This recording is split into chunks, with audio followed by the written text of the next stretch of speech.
여러분, 내가 아버지 하나님과 하나다, 이런 말은 누가 듣더라도 신성모독이에요. 따라서 유대인들의 폭력적인 반응은 당연합니다.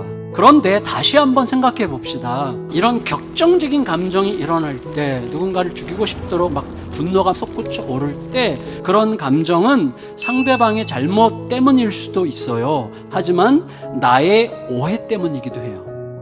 그러니까 여러분, 예수님의 말씀을 문제 삼으려고 하는 자들에게는 참담한 신성모독이지만, 이해하려고 하는 자들에게는 나와 아버지는 하나다, 하나님 아버지와 나 사이에 깊은 인격적 사귐에 대한 비유적인 표현일 수도 있잖아요. 그러니까 결국은 객관적 해석이 아니라 내가 어떤 입장에 있느냐가 해석에 반영되는 거거든요. 예수님은 매번 말씀하실 때마다 철저하게 유대인들이 갖고 있는 구약적 말씀에 근거해서 말씀하셨단 말이에요. 그리고 그 예수님이 하시는 말씀이 사실이라고 하는 것을 객관적으로 입증할 만한 명백한 하나님이 이루시는 선한 일, 곧 기적을 통한 안진뱅이를 일으킨다든지 소경의 눈을 뜨게 하는 일은 오래전부터 하나님이나 하나님이 보내신 자만 행할 수 있는 일이라고 유대인들은 그렇게 알아왔고 그렇게 믿어왔단 말이에요. 근데 그 일을 지금 예수님께서 하셨어요.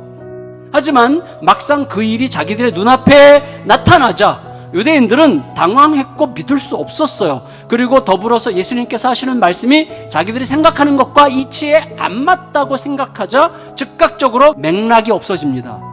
어떤 배경에서, 어떤 큰 흐름 속에서 그 사건과 그 상황과 그 말이 되어졌는지에 대해 생각하지 않아요. 더구나 그 일 행하시는 분의 말씀이 자기들의 전통을 무너뜨리는 것 같이 느껴지는 이 두려움에 빠지자 이렇게 결론 내리는 거예요. 선한 일은 선한 일이지만 아버지와 하나라고 말하는 것은 용서할 수 없는 신성모독이야.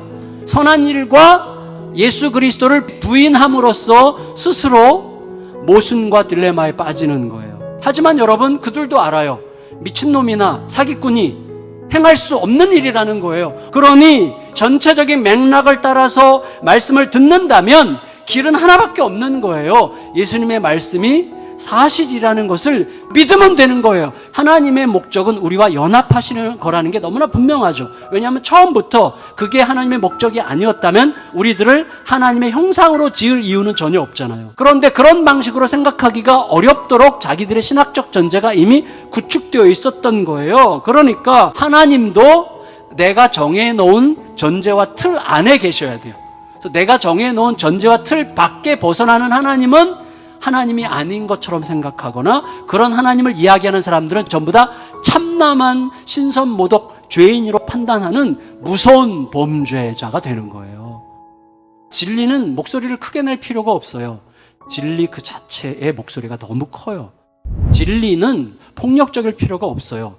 진리 그 자체의 힘이 그 어떤 것보다 강하기 때문입니다. 따라서 지금 예수를 테러하려고 하는 유대인들의 폭력성은 그들 스스로가 자기들이 진리를 쫓고 있지 않다는 것을 입증하는 중이라는 거예요. 비진리의 세력이 점점 더 거대해지고 대적자들은 점점 더 거칠어지고 내가 힘들게 붙들고 있는 예수님의 진리는 너무나 초라한 구석에 가두어져 있는 것 같은 그러한 참 무능해 보이는 현실 속에 빠져 있다고 할지라도 복음의 진리는 가장 위대하고 강한 것임을 절대로 잊지 않으시기를 바랍니다. 이게 믿음이라고 생각합니다. 복음의 진리는요, 어느새 우리 안에 들어와서 새 희망의 이야기를 시작합니다. 예수님에 대한 공격이 거세지는 그 시간에 세례 요한이 세례 주던 곳으로 예수님이 다시 가신 이유는 뭐예요?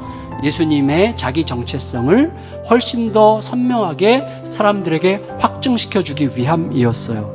그러니까 거기에 간 사람들은 누구겠어요? 과거에 세례 요한이 했던 말을 기억하는 사람들, 처음에 세례 요한이 행했던 그 말씀으로부터 시작해서 그 전체적인 맥락 속에서 예수 그리스도 앞에서 내가 어떤 길을 가야 되는지를 선택한 사람들이에요. 그러니 그들이 곧 믿음의 길을 간 사람들이 된 거예요.